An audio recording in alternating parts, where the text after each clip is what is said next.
Yes, thank you, Brother Ndao. In fact, I have no much to say, but only to elaborate more on what has been read to you. You will get all this document which was read to be given to you, and you will have to analyze it your own way. After all, you are journalists and living in South Sudanese and living in South Sudan. So you know whatever was happening and all the reports that were being written here, you are quite aware about them.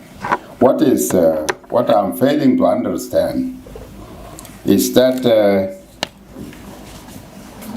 the reports that go to America or to the world at large, these are reports which are written by the people who are living here in South Sudan.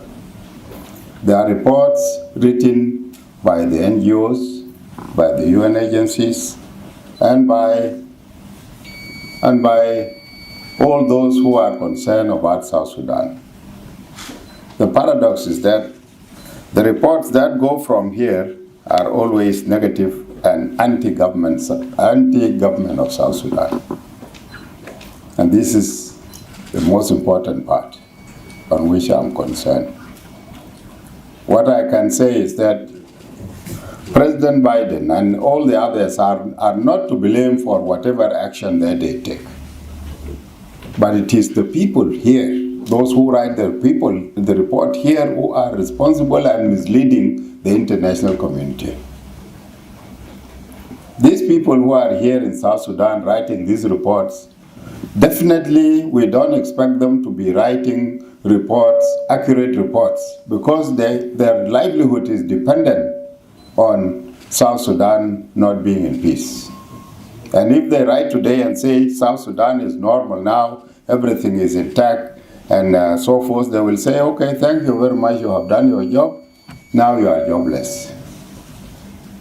So everybody wants to survive his own way. I don't blame President Biden and all the other leaders and the UN Security Council for whatever decision they take. But I say, instead of acting on that one-sided report, why not counter-check?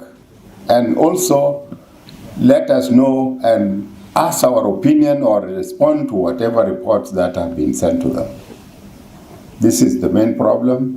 And the UN Security Council all the time had been just relying on these reports without the least consideration to the position of the government of South Sudan. This is one of the major problems. And as of now, it is said that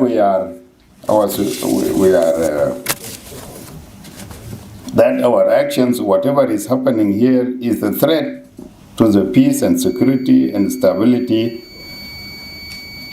of others. Of course, all these things are happening. They are a threat to the peace and security of South Sudan, not of others. But they try to widen it that way so that it takes a larger magnitude.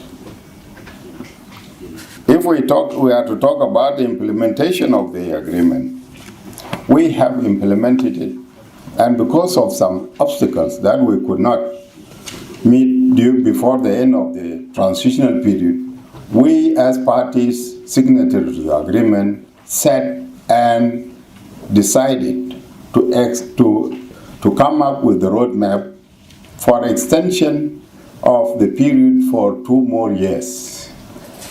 These 2 more years are actually, this is time earmarked for us to complete